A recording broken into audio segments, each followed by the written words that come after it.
এই স্টাইলে একবার হাঁসের মাংস রান্না করে দেখুন। সো হ্যালো বন্ধুরা, আমি প্রণতি। তোমরা সবাই কেমন আছো? অনেকদিন পরে মাসিদের বাড়িতে এসেছে, তাই মাসিদের বাড়িতে আজকে হাঁসের মাংস হবে। তো চলো হাঁসের মাংসটা কীভাবে রান্না হয় সেই রেসিপিটাই তোমাদের সঙ্গে আজকে শেয়ার করবো।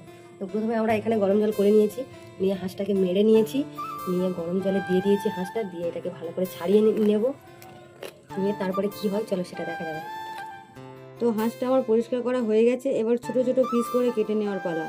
হাঁসের মাংসের আসল স্বাদ পেতে কিন্তু এই দেশি স্টাইলে কাটাটাই সেরা। কড়াইতে বেশ অনেকটা সর্ষের তেল গরম করে নুন হলুদ দিয়ে আলুগুলো লাল লাল করে ভেজে তুলে নিচ্ছি।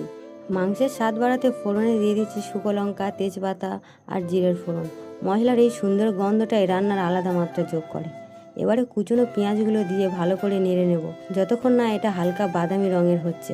এবারে দিয়ে দিচ্ছি আদা রসুনের পেস্ট, সাথে হলুদ গুঁড়ো আর স্বাদ মতো নুন। মশলাটা এবার একটু সময় নিয়ে কষিয়ে নিতে হবে। এবারে ওতে দিয়ে দিচ্ছি কুচনো টমেটো, দিয়ে একটু নাড়াচাড়া করে সামান্য জল দিয়ে দিতে হবে যাতে মশলাটা পুড়ে না যায়।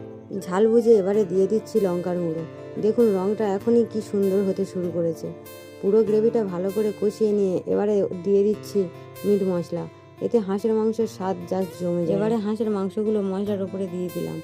মশলার সাথে মাংসটা কিছুক্ষণ কষিয়ে নিতে হবে।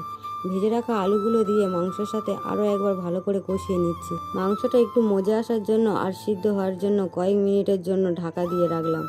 ঢাকা খুলে এবার একটু নাড়াচাড়া করে পরিমাণ মতো জল দিয়ে দিলাম।